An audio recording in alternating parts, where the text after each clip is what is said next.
Hi, my name is Aprilia. Now I'm explain about poetry between tradition and modernity.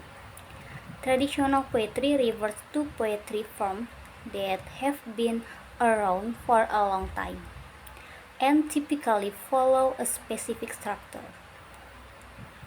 Traditional poems often rhyme, but rhyme is just one of the many structural elements that may be included. Depending on the type, the poem might also need to include a specific number of lines or syllables address a certain type of subject matter or follow a particular rhythm or meter. Traditional poetry must strictly adhere to particular form. These can be grouped into three main genres: narrative poetry, dramatical poetry, and lyric poetry. Narrative poetry tells a story. Dramatical poetry is used in play with dramatical action. Lyric poetry expresses a person's state of mind or attitude.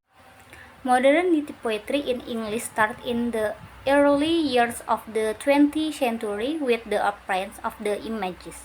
In common with many others modernity, these poets worked in reaction to the perceived access of Victorian poetry with its emphasis on traditional formalism and ornate diction.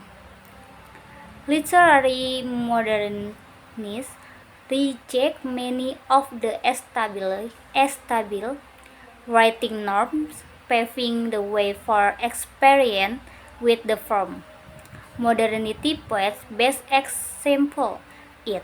They revolt against the accept rules of rhythm and rhyme, thus inventing free verse libre poetry. Modernity in literature also led to experience with prose. Thank you for watching video about material poetry between modernity and tradition.